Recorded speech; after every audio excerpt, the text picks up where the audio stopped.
우리 이 시간 우리가 함께 본 하나님의 말씀은 사사기 2장 6절에서 15절까지의 말씀입니다. 사사기 2장 6절에서 15절까지의 말씀입니다.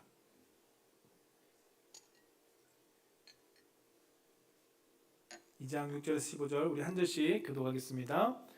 전에 여호수아가 백성을 보내매 이스라엘 자손이 각기 그들의 기업으로 가서 땅을 차지하였고 백성이 여호수아가 사는 날 동안과 여호수아 뒤에 생존한 장로들 곧 여호와께서 이스라엘을 위하여 행하신 모든 큰 일을 본 자들이 사는 날 동안에 여호와를 섬겼더라. 무리가 여호와의 종 눈의 아들 여호수아가 110세에 죽음에 무리가 그의 기업의 경내 에브라임 산지 가하스산 북쪽 딘닷 헤레스에 장사하였고 그 세대의 사람도 다 그 조상들에게로 돌아갔고 그 후에 일어난 다른 세대는 여호와를 알지 못하며 여호와께서 이스라엘을 위하여 행하신 일도 알지 못하였더라.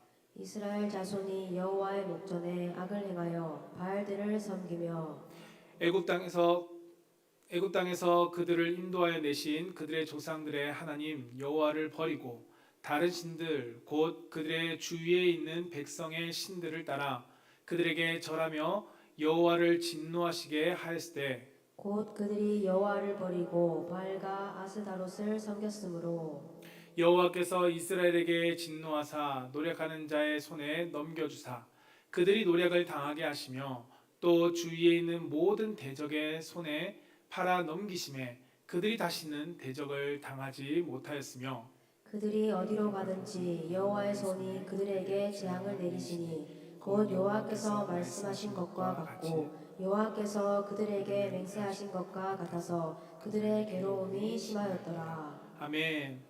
오늘 하나님께서 우리 사랑하는 성도님들과 저에게 주신 말씀은 사사기 2장 6절에서 15절까지의 말씀을 가지고 한번 따라해 봅시다. 신앙의 전승이 필요합니다. 네, 신앙의 전승이 필요합니다라는 말씀의 제목으로 선포되어질 때 우리의 믿음의 신앙을 정말 하나님께서 기뻐하시는 신앙으로 전승하는 귀한 믿음의 성도가 되기를 주님의 이름으로 축복합니다. 저를 따라서 한번 고백해 봅시다. 하나님 사랑합니다. 하나님 감사합니다. 네, 이 고백이 우리의 신앙의 고백이 되길 주님의 이름으로 축복합니다. 여러분 사무엘상 2장에 보면 두 가정의 모습들이 나옵니다. 이 두 가정의 모습을 통해서 하나님이 어떠한 신앙의 가정이 되어야 되는지를 우리 가운데 보여주는 말씀이기도 합니다. 한 가정은 한나라는 여인의 가정입니다. 이 여인은 하나님 앞에 자녀를 위해서 열심히 기도했던 여인이기도 하죠. 그리고 또 한 가정은 엘리라는 제사장의 가정입니다. 그런데 이 두 가정에는 자녀들이 있었는데요. 그 자녀들의 모습은 두 가정의 자녀들이 서로 다른 방향의 길을 나아가는 것을 성경을 통해서 우리는 발견하게 됩니다. 한나의 아들인 사무엘은 엘리 제사장의 두 아들 홈리와 비느하스와는 다른 방향으로 갑니다. 한나는 하나님의 응답으로 사무엘을 얻었습니다. 그리고 사무엘을 낳았고 이 사무엘을 이제 하나님께 드렸습니다. 하나님께 드림으로써 사무엘이 하나님의 사람으로 자라나도록 한나는 열심히 돕고 이끌었습니다. 그래서 사무엘은 어려서부터 여호와를 경외하는 법, 섬기는 법을 알고 자랐습니다. 반면 엘리 제사장도 하나님을 가까이에서 섬기던 사람 중에 한 사람입니다. 그가 성막에서 사역을 하였고 하나님의 일을 맡은 제사장의 역할을 감당하고 있었던 사람입니다. 그러나 그의 두 아들 홈리와 비느하스는 여호와를 알지 못하는 자들로 성장해 갑니다. 성경은 그들을 가리켜서 이렇게 말합니다. 행실이 나빠 여호와를 알지 못하더라 라고 말씀합니다. 그들의 행실이 하나님께서 기뻐하시는 행실이 아닌 삶을 살아가면서 여호와를 알지 못하는 삶을 살아갔다라고 성경은 가르칩니다. 엘리의 두 제사장, 엘리는 이 두 아들을 책망하지 않았던 것은 아닙니다.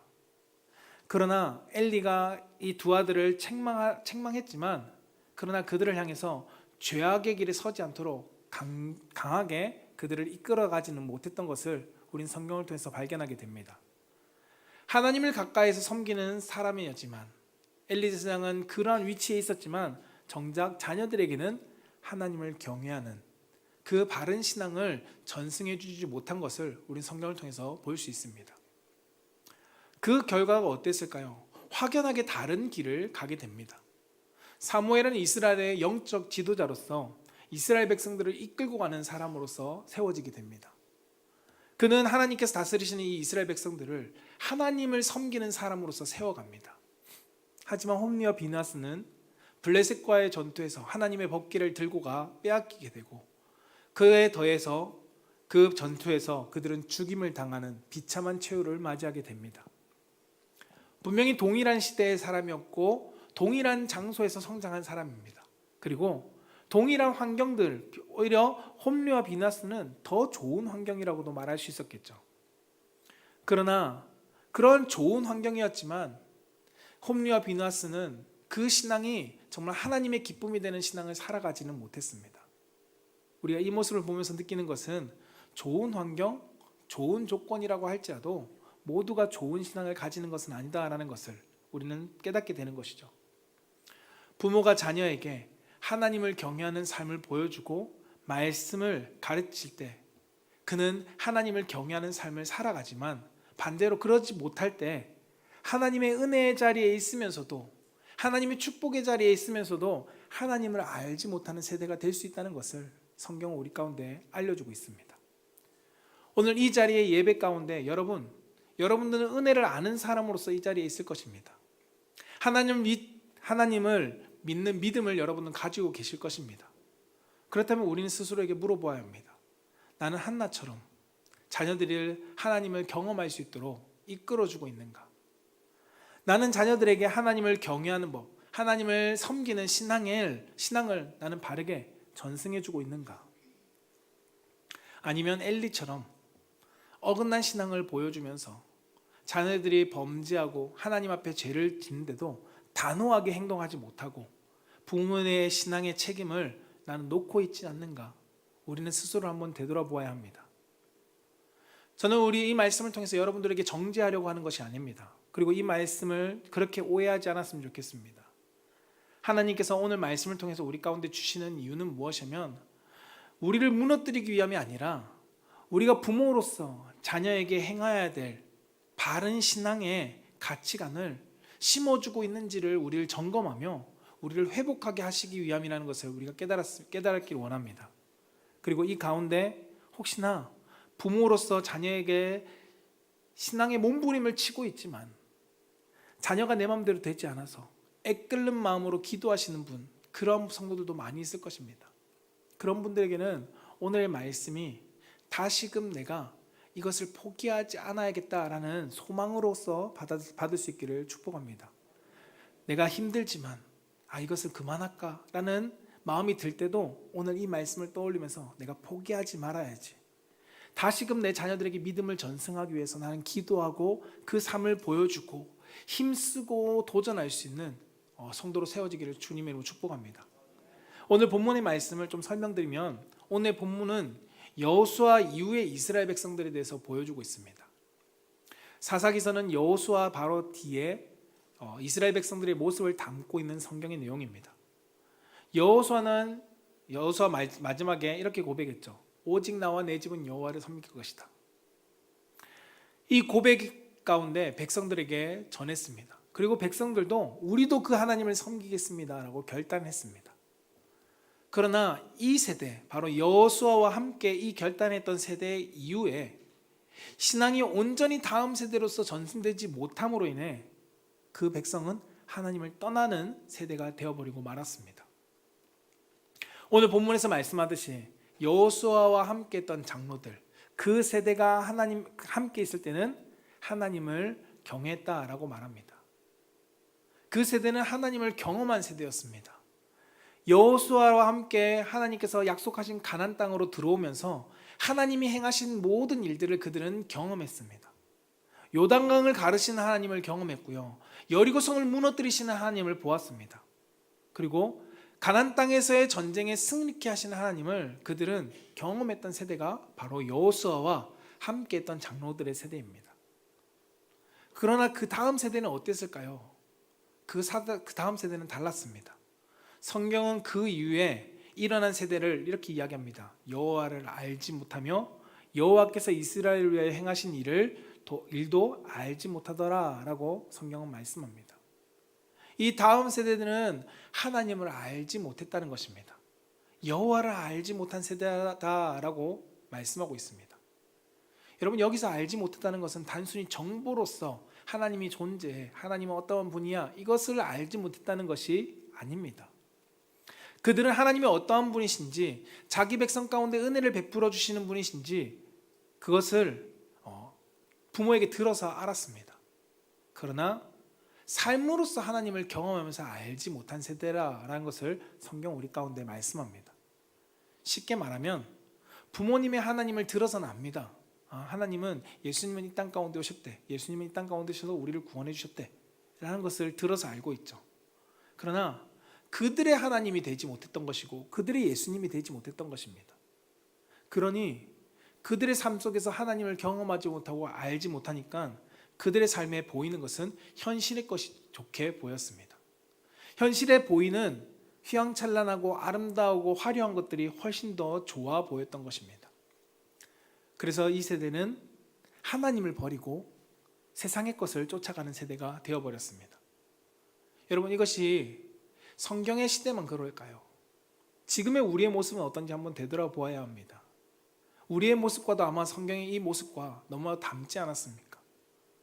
하나님을 찾는 다음 세대는 점점점 줄어갑니다. 우리의 부모의 세대보다 자녀들이 하나님을 떠나는 속도가 훨씬 더 빠릅니다. 어린 시절 분명히 교회는 나왔습니다. 엄마에 의해서, 그리고 여러 가지 조건과 환경들에 의해서 자녀들이 교회는 나왔죠. 그런데 교회는 나왔지만 하나님을 인격적으로 경험하지 못하고 성령님께서 역사하시는 그 은혜들을 그들이 경험하지 못함으로써 그리스도가 나의 구주라는 것을 믿지 못하는 세대가 되었습니다. 그러니 어떻게 됐을까요? 장성하고 나의 자아를 가지게 되니까 교회를 떠나버리게 되었습니다. 우리가 다음 세대를 억지로 앉혀놓을 수 있는 시간은 점점점 줄어들고 있습니다. 이미 장성한 자녀들은 여러분, 하나님을 믿지 않는다고 거부하면서 떠나버렸겠죠. 알려고도 하지 않습니다. 더 이상 나에게 이야기하지 말라라고 말합니다. 그러면서 오늘 우리의 현실 앞에 우리는 어떻게 해야 될까요? 안 된다, 얘기했는데 자녀들이 돌아오지 않는다 하면서 여러분 낙심하고 앉아 있어야 할까요?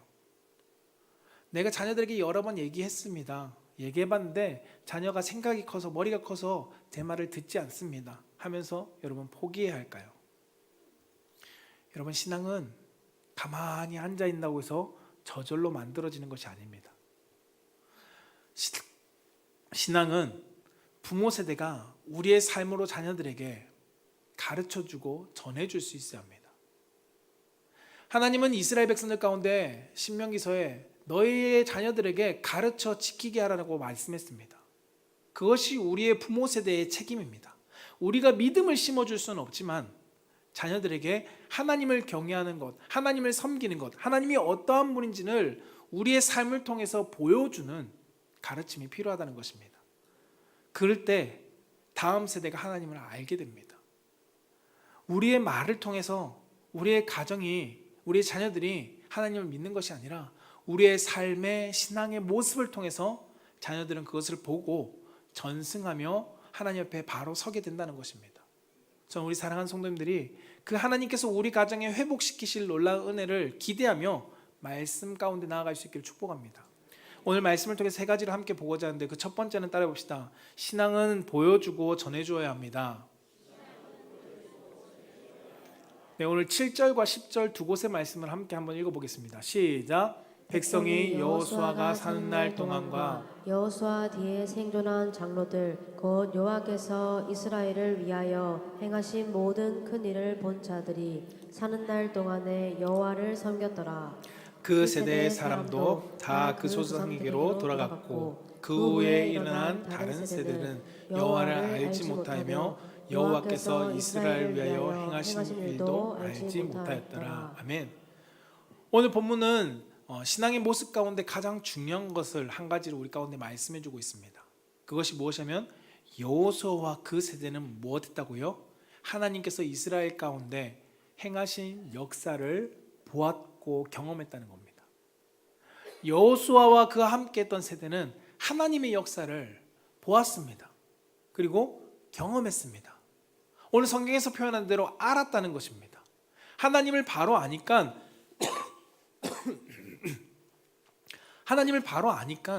하나님을 떠날 수가 없는 것입니다. 그들은 하나님이 살아계신 분임을 보았고요.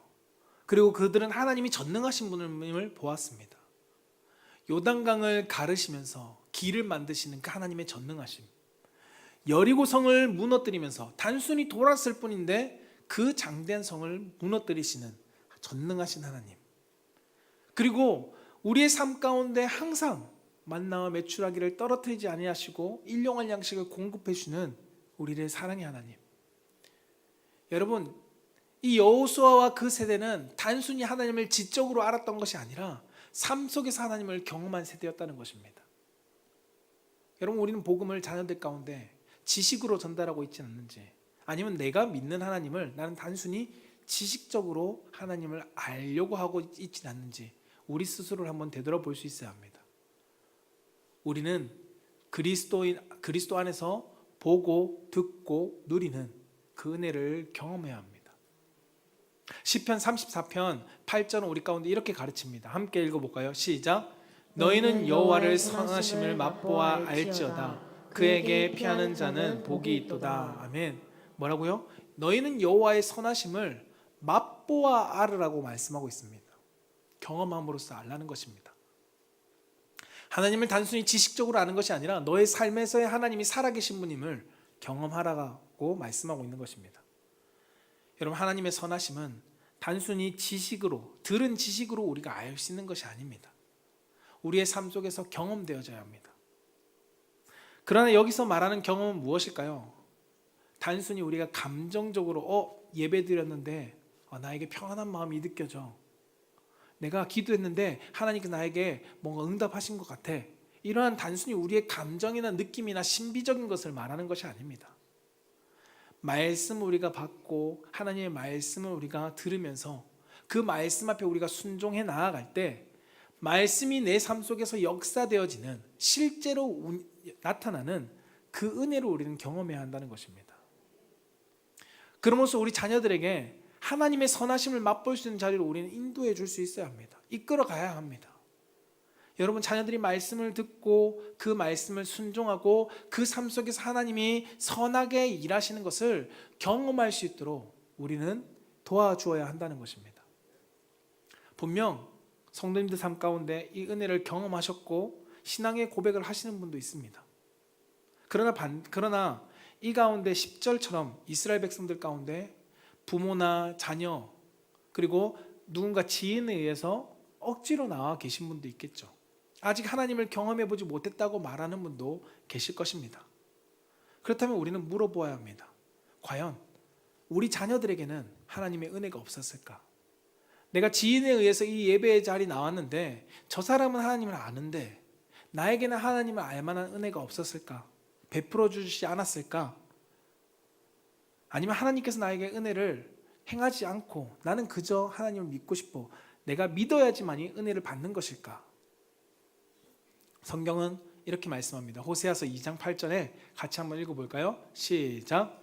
곡식과 새 포도주와 기름은 내가 그에게 준 것이요 그들이 바알을 위하여 쓴 은과 금도 내가 그에게 더하여 준 것이거늘 그가 알지 못하도다. 아멘.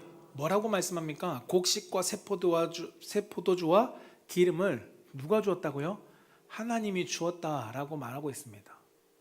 하나님을 알지 못하고 있는 그들의 삶에 하나님께서 여전히 공급해 주셨습니다. 바알을 위해서 쓴 은과 금, 그들의 재물 또한 누가 준 것이라고요? 하나님이 준 것이다라는 것입니다. 근데 중요한 것은 그들이 알지 못했다는 것입니다. 하나님은 이미 우리 가운데 은혜를 주셨습니다. 그러나 그 은혜를 알지 못하고 있었음을 성경은 우리 가운데 말씀합니다.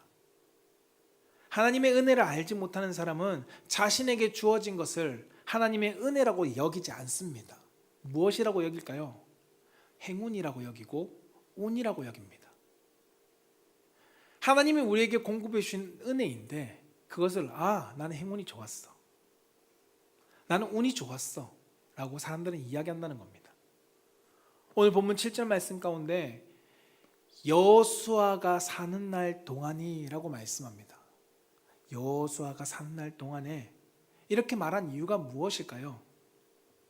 여호수아와 그 세대의 장로들은 하나님의 은혜를 볼 줄 아는 안목을 가지고 있었습니다. 그리고 하나님의 그 은혜를 기억하고 있었습니다. 백성들이 여호와를 섬기도록 그들은 이끌 수 있었던 사람들이라는 것입니다. 그들은 자신들이 누리는 삶이 우연이나 행운으로 여기지 않았다는 것입니다. 하나님이 우리 삶에 베풀어 주신 것이다. 하나님이 우리의 삶에 놀라운 역사를 행하신 것이다 라고 그들은 이야기했던 것이죠. 비록 다음 세대보다 특별한 은혜를 경험하긴 했죠. 요단강을 건너고 그리고 여리고성이 무너지는 것은 아무나 경험할 수 있는 것이 아닙니다. 그러나 그걸 경험했다고 해서 이들이 하나님을 잘 섬길 수 있었던 것이 아니라 그들은 매일의 삶에 공급해 주신 하나님의 은혜를 바라볼 줄 아는 안목을 함께 가지고 있었다는 것입니다. 그렇기 때문에 매 순간 삶에 하나님이 베풀어 주신 은혜야, 하나님이 우리를 지금도 은혜를 베풀어 주시고 계셔 라고 그들은 이야기할 수 있었던 것이죠. 사랑하는 성도 여러분, 우린 자녀들에게 무엇을 가르치고 계십니까?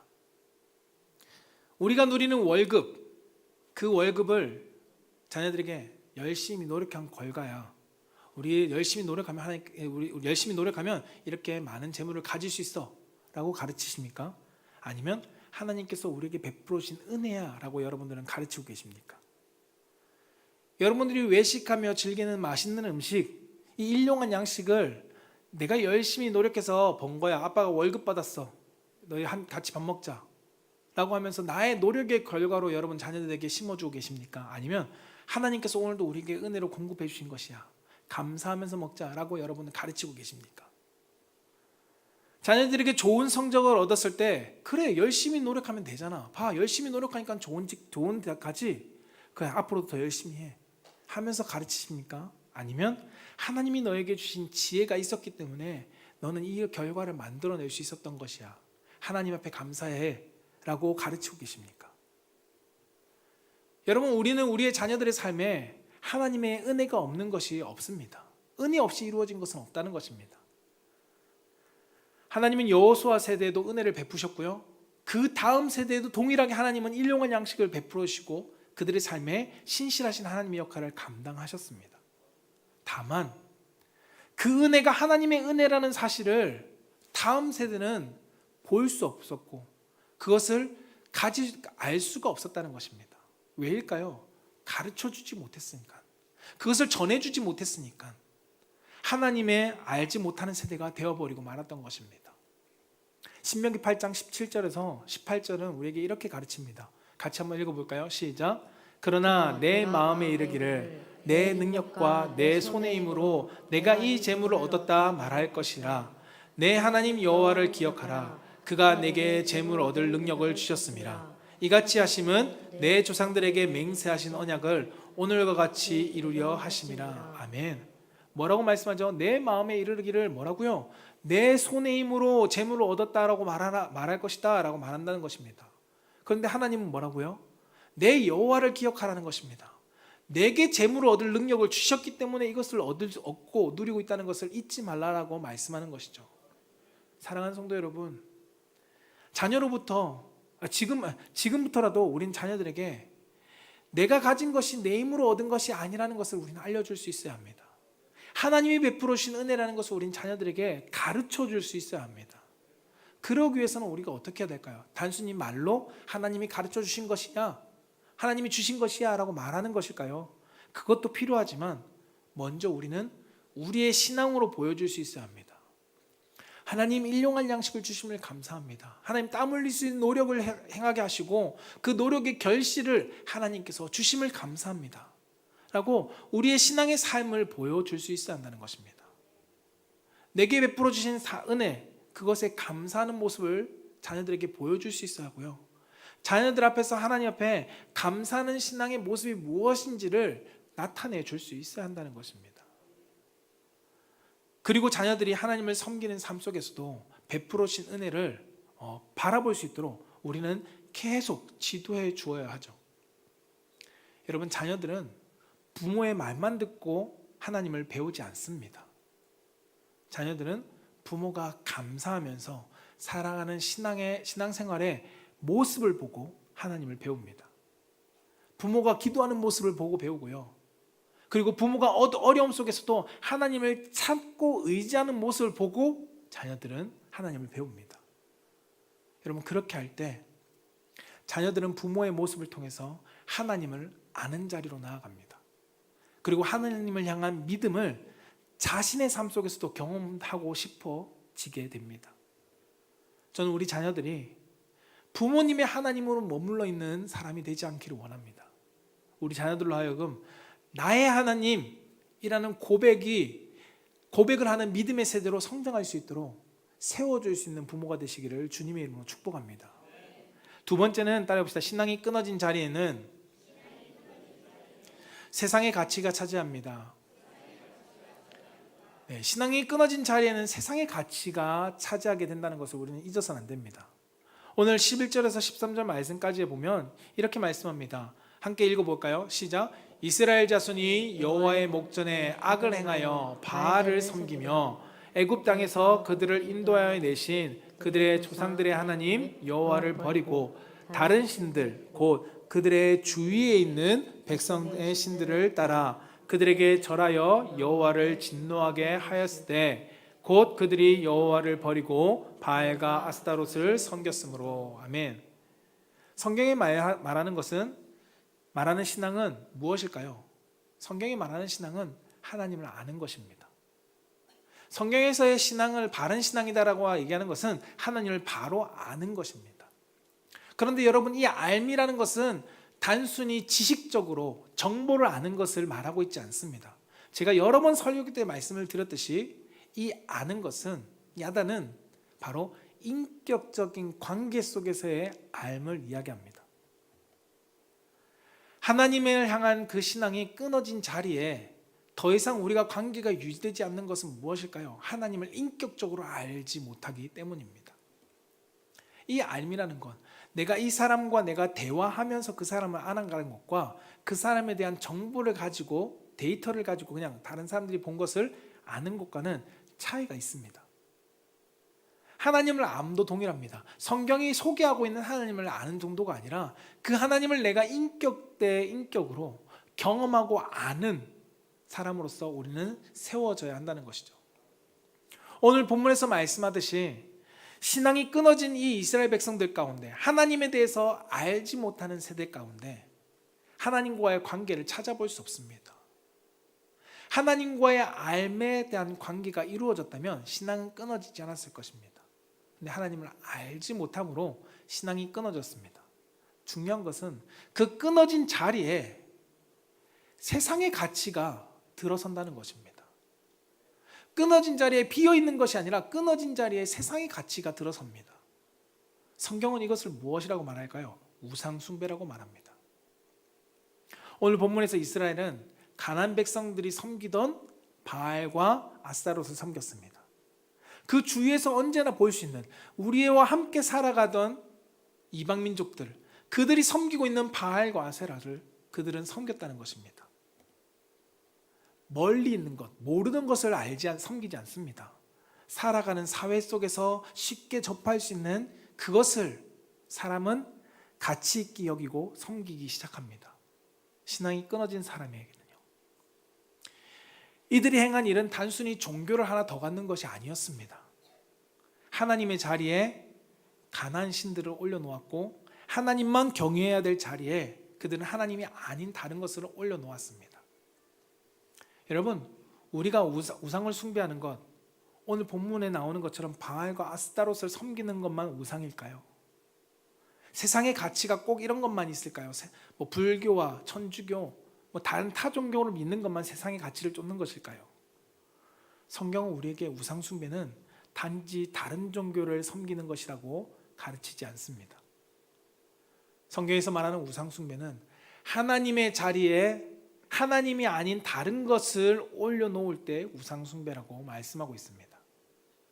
우리가 잘 아는 십계명을 보십시오. 십계명의 출애굽기 20장 3절에 나오는 너는 나 외에 다른 신을 내게 두지 말라라고 말씀합니다.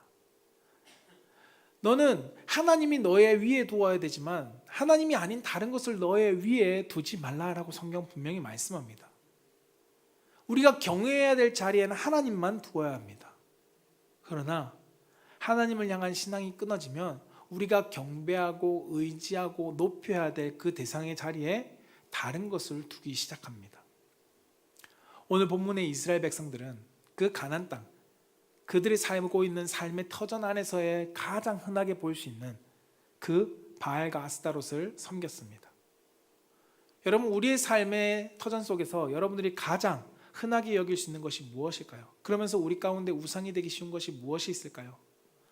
예수님은 마태복음 6장 24절에 재물을 하나님과 겸하여 섬길 수 없다라고 말합니다.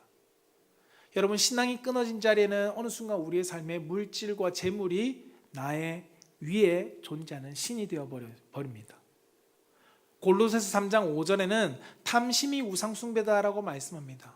더 갖고 싶어 하는 것, 더 건강해지고 싶고 더 무엇인가 하고 싶고 더 열심히 하는 것, 그것이 하나님보다 위에 있을 때 우리는 그것을 우상이라고 말할 수 있다는 것입니다. 중요한 것은 무엇일까요? 하나님과의 관계가 끊어진 자리에는 결국 우리가 쫓아가는 세상의 가치가 하나님을 대신한다는 것을 우리는 잊어서는 안 됩니다. 사랑하는 성도 여러분, 여러분들의 신앙의 자리에는 무엇이 있습니까? 여러분들의 신앙의 자리에는 하나님이 계십니까? 아니면 이 세상의 가치들이 그 자리에 있습니까? 돈이, 성공이, 좋은 직장이, 좋은 환경이 여러분들의 가치 위에 있지는 않습니까? 여러분들은 자녀들에게 무엇을 보여주십니까?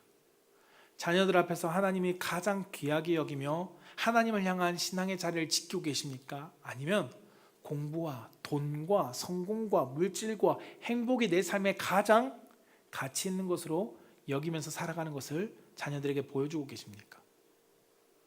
자녀들은 부모가 말하는 가치만을 듣고 성장하지 않습니다. 부모가 무엇을 가치 있게 여기고 살아가는지를 보면서 자녀들은 성장합니다. 말로는 하나님을 섬깁니다.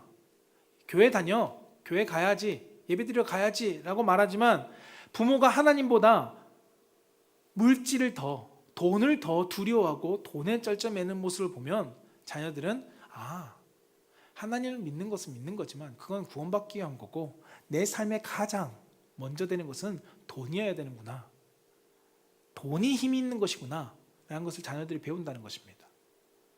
부모가 하나님보다 성적과 공부에 더 크게 가치를 두면 자녀들은 그래, 교회는 내가 구원받기 위한 것이고 내 삶에 가장 중요한 것은 공부야, 그리고 좋은 성적이야, 내가 이것을 포기하면 안 돼 라고 여기며 살아가게 될 것입니다.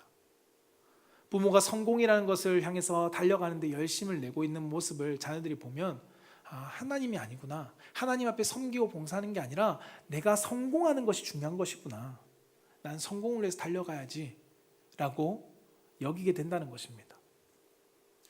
그런 모습을 여러분, 신앙을 전승할 수 없습니다. 하나님을 두어야 될 자리에 하나님이 아닌 다른 것으로 채우는 모습을 가지고 우리는 신앙을 전승할 수 없다는 것입니다. 그러한 삶에는 성공이 하나님의 자리를 빼앗아갈 것이고요, 물질이 하나님의 자리를 빼앗을 것이고, 인정받는 마음들이 하나님을 대신할 것이고, 세상의 흐름 속에 자녀들은 어느 순간 쓸려가 있을 것입니다. 사랑하는 성도 여러분, 자녀들이 세상의 가치의 흐름 따라가는 것이 아니라 성공과 물질과 돈과 명예, 이것을 하나님을 대신한 자리에 두는 삶을 살아가도록 하는 것이 아니라 우리의 가정 안에서, 여러분들이 섬기고 있는 교회와 신앙 공동체 안에서 하나님이 가장 귀한 분이심을 삶으로 보여줄 수 있는 성도가 되기를 축복합니다. 자녀들로 하여금 하나님을 경외하는 것은 이렇게 하는 거야. 교회의 어른으로서 다음 세대 가운데 하나님을 경외하는 것은 이렇게 하는 거야. 말로만 흔히 말하는 어른이라고 지적하는 것이 아니라 내 삶을 통해서 하나님을 섬기는 사람은 이렇게 하는 거야 라는 것을 보여줄 수 있는 귀한 믿음의 신앙의 어른이요 세대가 되기를 주님의 이름으로 축복합니다. 마지막 세 번째는 따라해 봅시다. 신앙이 끊어지면 하나님의 징계 아래 놓입니다. 네, 우리 14절 15절 오늘 본문 말씀 같이 한번 읽어보겠습니다. 시작.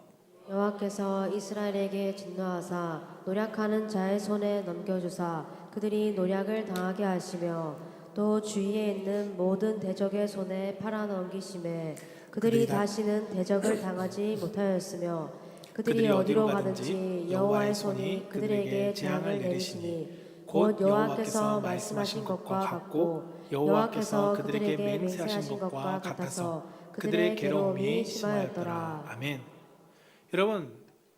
여러분 중에 자녀들이 잘 되지 않기를 원하시는 분은 아무도 없을 것입니다. 모든 부모는 자녀가 잘 되기를 원할 것입니다. 자녀가 형통한 삶을 살기를 원하시는 부모들일 것입니다. 근데 자녀가 형통한 삶을 살아가는 것, 그것이 어디에 있을까요? 우리가 소망한다고 그것이 이루어지던가요? 자녀가 잘 되기를 원합니다. 하나님, 자녀가 잘 되게 해주세요. 여러분, 그렇게 기도함으로써 모두가 다 잘 되면 얼마나 좋을까요? 그런데 성경에 보면 자녀가 잘 되기를 기도하는 것보다 더 중요한 것이 있습니다. 그것이 무엇이면 신앙에 끊어진 자녀가 아니라 하나님의 신앙을 붙드는 자녀로서 성장하는 것이 성경에는 복이다라고 말씀하고 있습니다. 하나님을 향한 신앙이 끊어지면 오늘 말씀에서처럼 우리는 징계를 받게 된다라고 성경은 말씀합니다. 괴로운 인생을 살아가게 된다는 것이죠. 오늘 본문에서 하나님은 신앙이 끊어진 이스라엘 백성들 가운데 축복하겠다라고 말씀하고 있지 않습니다. 뭐라고 말씀하죠? 진노한다라고 말씀하고 있습니다. 하나님을 노력하는 자들의 손에 그들을 넘긴다라고 말씀합니다. 누가 대적의 손에 넘어가는 자녀를 보는 것이 기쁠까요? 근데 하나님은 하나님을 향한 신앙이 끊어진 그들을 향해서 내가 대적 앞에 서지 못하게 하겠다는 겁니다. 승리하지 못하게 하겠다는 거죠. 신명기 8장 19절은 우리 가운데 이렇게 가르칩니다. 같이 한번 읽어볼까요? 시작. 내가 만일 내 하나님 여호와를 잊어버리고 다른 신을 따라 그들을 섬기며 그들에게 절하면 내가 너희에게 증거하노니 너희가 반드시 멸망할 것이라. 아멘. 반드시 멸망할 것이다라고 성경은 말씀하고 있습니다. 하나님을 떠나고 신앙이 끊어진 세대를 살아가면서 축복을 받는다라고 말하고 있지 않다는 것입니다. 반드시 멸망받는다라고 말씀하고 있는 것이죠. 하나님의 진노가 끊어지지 않는다라고 성경은 말씀합니다. 그러면서 우리가 부모로서 신앙이 끊어진 자녀들을 위해서 구해야 될 것은 무엇일까요? 성경은 분명히 우리에게 말씀합니다. 자녀들로 하여금 다시 신앙의 길로 설 수 있도록 우리는 기도해야 합니다. 자녀들을 위해 복을 비는 것 중요합니다. 빌지 말라는 말씀이 아닙니다. 하나님의 은혜와 복을 구하십시오. 그러나 더 중요한 것은 자녀들이 하나님으로부터 끊어진 신앙을 회복할 수 있기를 우리는 기도해야 한다는 것입니다. 하나님을 알지 못하는 자녀들, 알지 못하는 자녀들이 하나님을 아는 삶을 살아갈 수 있도록 하나님, 이들을 붙들어 달라고 우리는 기도해야 한다는 것입니다. 하나님은 자녀들이 하나님과 끊어진 관계를 회복하도록 하기 위해서 징계라는 것을 사용하십니다. 자녀를 하나님께서 끝내버리려고, 멸망시켜버리려고 하나님께서 진노를 사용하시는 것이 아닙니다. 하나님께서 그들을 징계하시는 이유는 하나님이 버리셨다는 뜻이 아니라 하나님에게로 다시금 돌아오시게 하시기 위한 경고의 수단으로 우리를 사용하십니다. 자녀가 징계를 당하는 모습을 보면 여러분, 안 속상한 분이 어디 있겠습니까? 모두가 마음을 아파합니다. 그렇기 때문에 우리는 자녀들에게 늦었다고 여겨진 지금, 우리 자녀는 50살인데요, 우리 자녀는 60살인데요, 그 여겨지는 지금이라도 우리는 신앙을 전수할 수 있어야 합니다. 분명히 자녀들이 내가 말하는 것을 듣지 않죠. 머리가 다 커버렸는데요, 20살만 돼도, 아니 청소년기만 돼도 우리의 말을 듣지 않는데요, 자신의 자아와 인격을 가진 순간부터 그들은 우리의 말을 듣지 않습니다. 여호수아가 떠난 후에 신앙이 끊어진 이스라엘 백성들, 그러나 그들은 하나님의 징계 안에 놓이게 되었습니다. 하나님을 향한 신앙, 다음 세대에게 전하지 못하면 우리의 세대도 하나님의 징계를 피할 수 없다는 것을 우리는 기억해야 합니다. 여러분, 비록 지금 우리가 있어서 어떻게 근근히 우리는 끌고 가면서 하나님 앞에 서 있을 수 있게는 만들 수 있습니다. 그러나 그 신앙이 전승되지 못하면 우리가 없어지는 세대에서는 그들은 세상의 즐거운 것을, 세상의 모든 것들을 하나님보다 가치 우선순위로 두고 살아가게 될 것입니다. 사랑하는 성도 여러분, 그러므로 우리는 부모된 자녀로서 다음 세대 가운데 신앙을 전승해야 합니다. 이것은 선택이 아닙니다. 필수라는 것입니다. 우리는 그러기 위해서 먼저 어떻게 해야 될까요? 우리의 신앙이 바로 서야 합니다. 내 신앙이 바로 서지 않은 상태로 어떻게 전승할 수 있을까요? 내가 하나님 앞에 바로 선 신앙의 모습을 보여줄 수 있어야 합니다. 자녀가 하나님을 알고 하나님을 섬길 수 있도록 우리는 신앙의 길에 서 있는 모습을 보여줘야 합니다. 아, 힘든 일이 안 오는 것이 아니구나. 믿어도 힘든 일이 오는구나. 그런데 하나님을 의지해야 되는 것이 내가 신앙을 가진 사람의 모습이구나 라는 것을 보여줄 수 있어야 한다는 것입니다. 내가 먼저 하나님을 경외하는 모습, 그 모습을 보여줄 때 자녀들에게 그것을 이야기할 수 있습니다.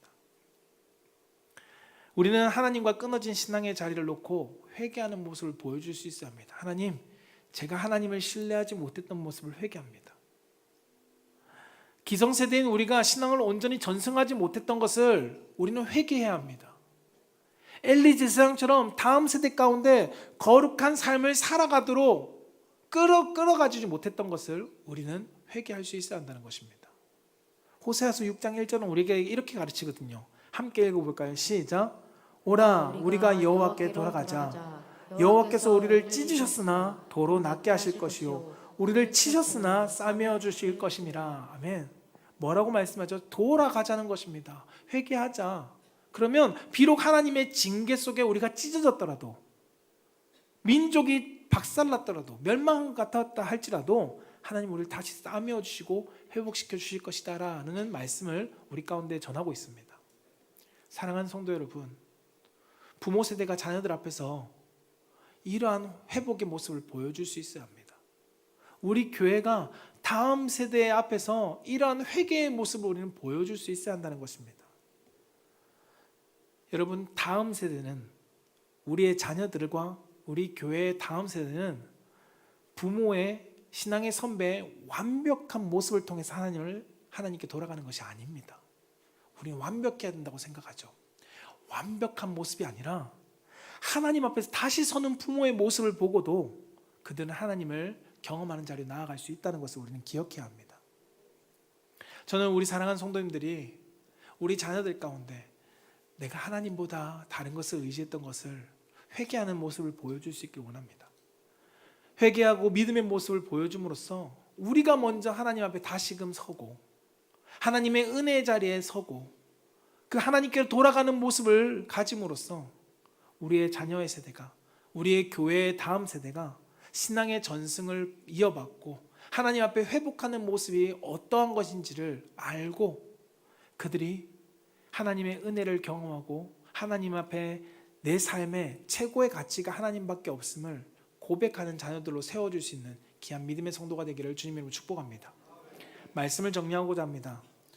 한국교회의 다음 세대는 점점 줄어갑니다. 단순히 아이들이 저출산으로 주는 속도보다 교회의 다음 세대가 주는 속도가 훨씬 더 빠르다고 통계는 이야기합니다. 우린 더 이상 다음 세대에게 신앙을 전승하는 모습을 미루어서는 안 됩니다. 물론 교회가 지금까지 안 했던 것은 아닙니다. 전승하려고 노력했죠.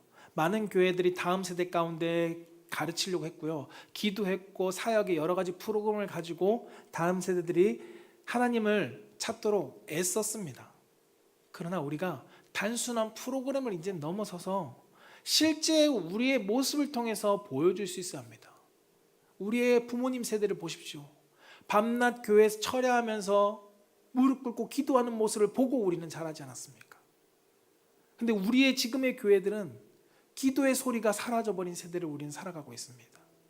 정작 삶의 세상의 가치에 우린 쫓겨서 물질을 쫓아가는 삶만 자녀들에게 보여줍니다. 하나님 앞에 매달리는 신앙의 모습을 우린 제대로 보여주지 못하고 있습니다. 우리는 끊어진 신앙의 모습을 회복할 수 있어야 합니다. 부모의 먼저 내가 하나님 앞에 다시 서야 합니다. 교회가 먼저 예배의 자리를 회복해야 되고요. 기도의 자리를 회복해야 합니다. 다음 세대 가운데 교회 다녀라, 교회 가라, 이것을 말하기 이전에 우리가 먼저 하나님이 우리 삶에 가장 귀하신 분임을 우리는 보여줄 수 있어야 한다는 것입니다. 사랑하는 성도 여러분, 신앙의 전승은 여러분들이 완벽한 모습이 아니어도 괜찮습니다. 가장 중요한 것은 내가 먼저 무엇을 가장 우선으로 두고 있는지, 하나님을 내 삶에 가장 우선으로 두고 있구나. 우리 교회는 하나님을 섬기는 것을 가장 우선으로 두고 있구나. 예배하는 것을 가장 중요한 것으로 여기는구나. 우리 부모님은 물질을 버는 것보다 하나님을 섬기는 것을 가장 우선으로 두고 있구나. 그 모습을 우리는 보여줄 수 있어야 합니다. 우리 가정 안에 끊어진 신앙의 자리, 그 자리가 있다면 오늘 다시금 우리가 회복합시다. 우리 자녀들 가운데 내가 세상에 우상을 두고 살아갔던 모습들을 다시금 기드온처럼 다 쓸어버리고 무너뜨려 버리고 하나님을 섬기는 믿음의 세대로 우리가 다시금 세워져 갑시다. 그때 우리의 하나님 앞에 서고자 하는 그 건강한 모습을 보고 다음 세대는 하나님을 섬겨야 되는구나. 우리의 부모님의 하나님이 나의 하나님이 되기를 원한다 라는 그 고백과 함께 나아갈 것입니다. 그 일을 위해서 함께 동력해 나아갈 수 있는 우리 귀한 믿음의 성도님 되시기를 주님 이름으로 축복합니다.